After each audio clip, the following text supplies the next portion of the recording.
Voilà, si quelqu'un a la page, il va lire Esther chapitre 3 au verset 6. Amen. Amen. Esther 3, verset 6, il est écrit. Mais il dédaigna de porter la main sur Mardochée seul, car on lui avait dit de quel peuple était Mardochée, et il voulut détruire le peuple de Mardochée, tous les Juifs qui se trouvaient dans tout le royaume d'Assyrus. Au premier mois. Oui, ça. Amen. Voilà, donc c'est l'histoire, en fait c'est un verset que j'ai reçu quand je me suis réveillé. J'ai reçu ce verset et j'étais en train de méditer là-dessus. Et c'est d'ailleurs le verset qui m'a accompagné toute la matinée jusqu'à ce qu'on arrive là-bas à la maison des femmes. C'est le verset que j'avais en esprit. Et dès que j'ai reçu ce verset, c'est là où j'ai reçu aussi le message de la sœur concernant les événements qui se sont passés en cette nuit. Et pendant que je méditais là-dessus, je comprenais que le diable, quand il s'attaque à l'un d'entre nous, il n'a pas un problème forcément avec le serviteur Xavier. Parce que si le serviteur Xavier commence à faire un certain nombre de choses, le diable va le laisser tranquille. Parce que nous avions un roi ici, je crois que c'était Assyrus, et nous avons un serviteur du roi qui s'appelait Aman. Et nous avions aussi un serviteur de Dieu qui s'appelait Mardochée. Maintenant, Mardochée faisait partie du peuple juif, c'est-à-dire des personnes qui refusent de se prosterner devant des idoles. C'était le premier commandement dans la loi de Dieu, dans la loi juive. C'est que un juif ne se prosterne jamais devant une idole. Et c'était le pilier de la foi juive. Si tu voulais tuer un juif, il fallait lui demander de se prosterner devant une idole. C'était une abomination parmi les juifs. Donc ce peuple-là ne se prosternait jamais devant les idoles. C'était comme ça. Depuis les patriarches, Abraham, Moïse et les autres qui ont suivi, un juif jamais ne se prosterne devant une idole. Jamais. Et il faut savoir que nous sommes aussi ce peuple. Ce peuple, c'est aussi les chrétiens d'aujourd'hui. Mais pas n'importe quel chrétien. Dans cette génération, il y a aussi une catégorie de chrétiens qui sont aussi des juifs. Eux aussi, ils ont décidé qu'ils ne vont jamais se prosterner devant les idoles.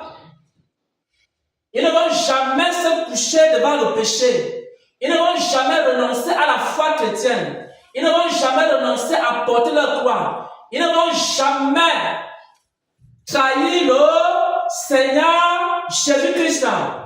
Il y a aussi cette catégorie de chrétiens qui ont décidé qu'ils ne vont jamais se prosterner devant le diable. Ils ne vont jamais donner gloire à Satan. Amen. Cette catégorie de chrétiens-là, elle existe aussi sur la terre. Donc, beaucoup pensent que Aman avait un problème avec Mardochée. Aman n'avait aucun problème avec Mardochée. Aman avait un problème avec ce peuple-là. Je veux que le frère continue à lire. Parce qu'il faut que vous compreniez un peu le problème d'Aman.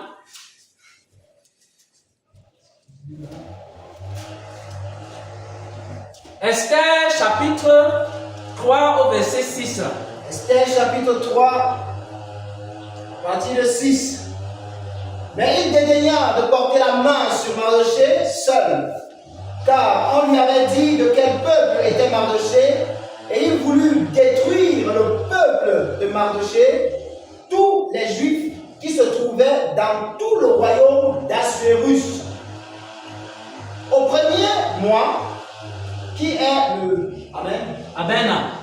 Donc, le problème d'Aman, c'était ces hommes-là, tout ce peuple-là, tous ces gens qui ne veulent pas se prosterner devant les idoles. Amen. Même si tu étais de l'empire d'Assuérus et que tu n'étais pas juif, si tu avais pris la décision que tu ne prosternes pas devant l'idole, tu devais avoir un problème avec Aman. Donc ce n'est pas une question de juifs, ce n'est pas une question de Camerounais, Amen. ce n'est pas une question d'Africains, d'Européens, d'Asiatiques ou je ne sais pas de Noirs, de Blancs.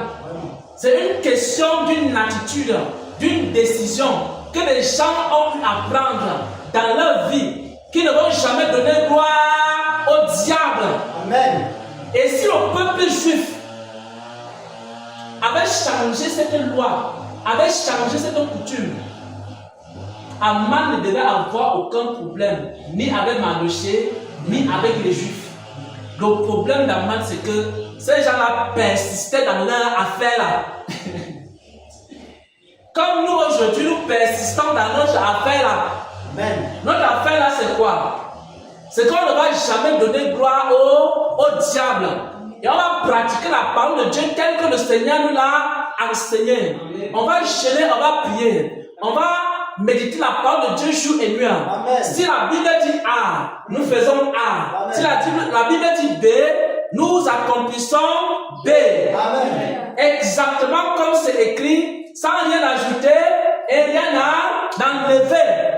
Alors ce peuple-là, le diable a un problème contre ce peuple.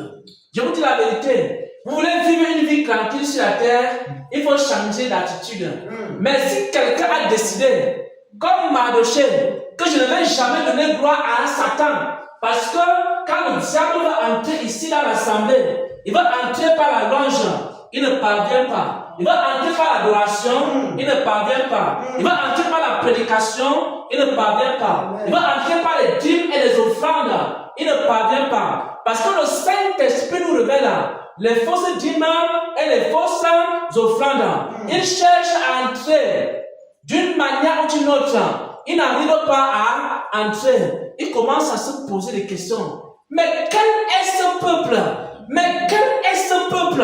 Mais quelles sont ces personnes-là que je veux entrer? Première fois j'échoue, deuxième fois j'échoue, troisième fois j'échoue, quatrième fois j'échoue, cinquième fois on me démasque, sixième fois on me gifle, septième fois on m'écrase, septième fois on me dépouille. Moi je dois faire ce peuple. Dis ça. Est-ce que vous savez que le diable ne dort pas? Il a un problème. Tant qu'il n'est pas entré, il va toujours continuer. Si vous voulez me faire aimer ça en Christ, que Satan vous laisse tranquille. Il faut que vous changez la loi là.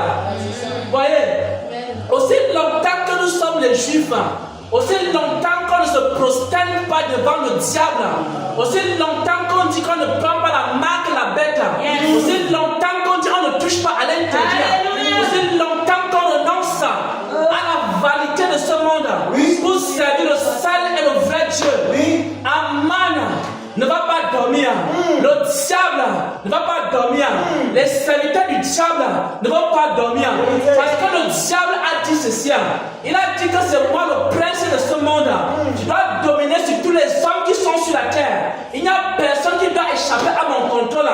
Mais d'où vient-il qu'il y a des petits enfants? D'où vient-il qu'il y a des jeunes gens? D'où vient-il qu'il y a des hommes et des femmes qui ne veulent pas fléchir leurs genoux devant moi? Seigneur. Et alors, le diable va essayer de toutes les manières possibles. Esther 3, verset 6 nous dit ceci, que Dieu n'avait pas, qu'Aman n'avait pas un problème contre que Mardoché, Oui. il avait un problème contre tout ce peuple-là, tous ces hommes-là, toutes ces femmes-là, toutes ces jeunes filles-là, tous ces jeunes garçons-là, qui ont décidé de ne jamais fléchir les genoux devant le diable. Amen. Alors, la Bible dit que Aman a donc commencé à comploter. C'est pour vous dire, mes frères et mes sœurs en Christ, il faut que vous compreniez ce qu'on appelle la persécution. La persécution, c'est quoi? La persécution et les épreuves, c'est quoi? La persécution et les épreuves, ce sont des situations que le diable crée dans le but de faire fléchir les genoux des chrétiens jusqu'à ce qu'ils l'adorent. La persécution, c'est quoi? Les outrages, c'est quoi? Lorsqu'on crache sur quelqu'un, lorsqu'on maltraite quelqu'un, lorsqu'on le met en prison, c'est pour qu'un jour, avec l'espoir qu'un jour, il peut dire que oui, je reconnais que Satan, tu es fort. C'est la raison pour laquelle, lorsque on s'attaquait aux chrétiens dans l'église primitive, la seule chose qu'on a demandé, c'est qu'il faut que tu renonces à ta foi. On te laisse tranquille.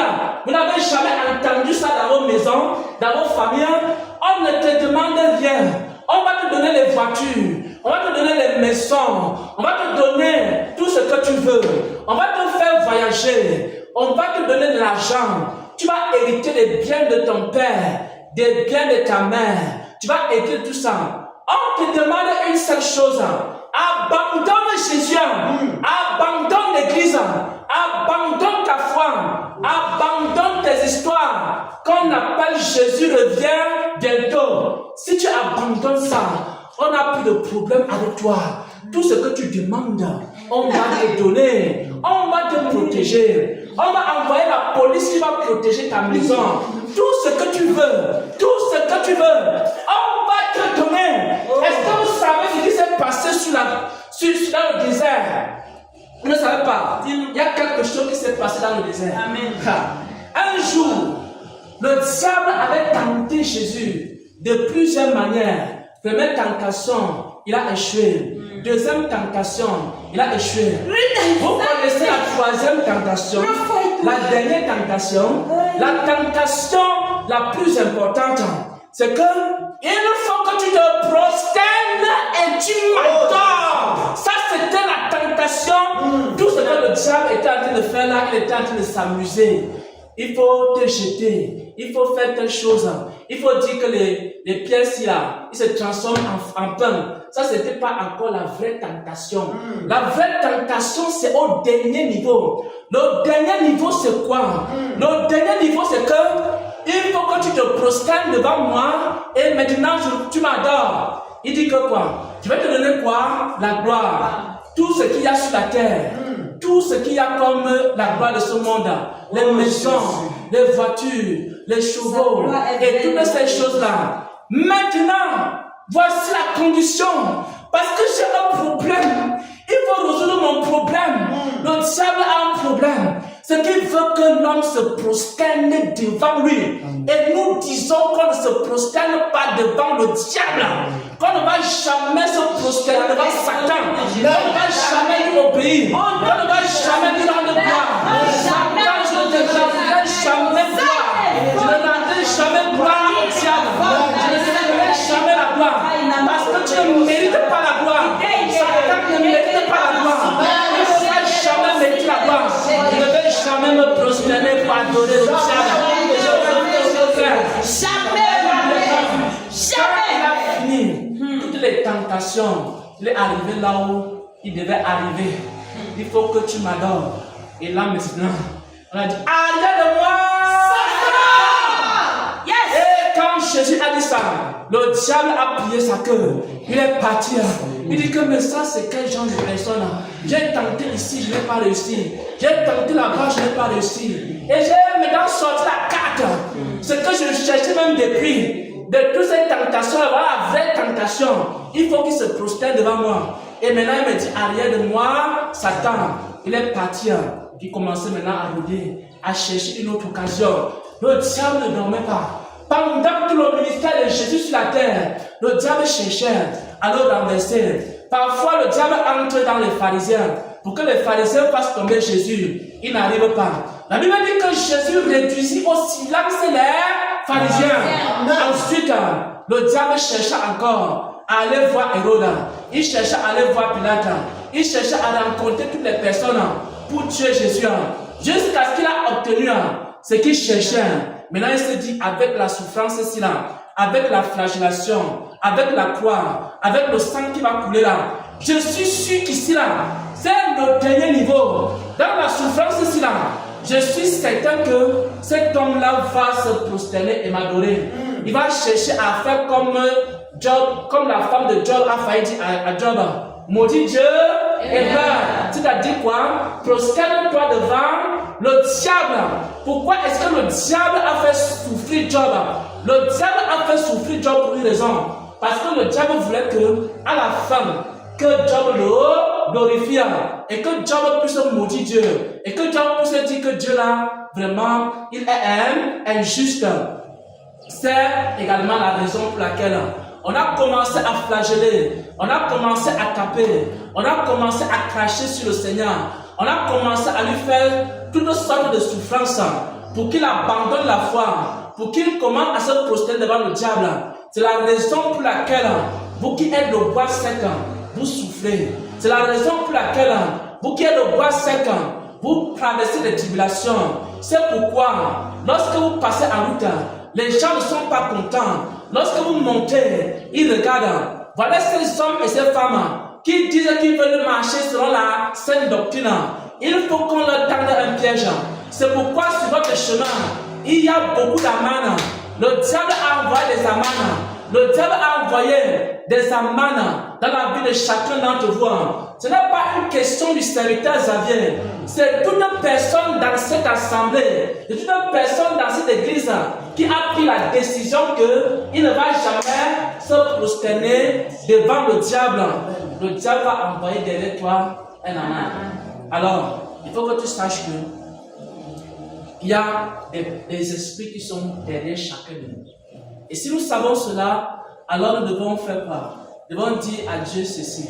Nous devons dire à Dieu que nous ne comptons que sur toi. Amen. Voilà. Vous comprenez maintenant le cantique qu'on a chanté. Amen. Face à Aman, on compte sur qui? Sur Jésus. On compte sur le Seigneur. Amen. Face à Hérode, on compte sur qui? Sur Jésus. On compte sur Jésus. Amen. Face aux pharisiens, on compte sur qui? On compte sur le Seigneur Jésus-Christ. Amen. Face aux Sadducéens et aux conseillers, aux grands conseillers, on les appelait comment? Le Sanhédrin, au grand conseil des sages et du Sanhédrin qui veulent en finir avec la vraie foi chrétienne.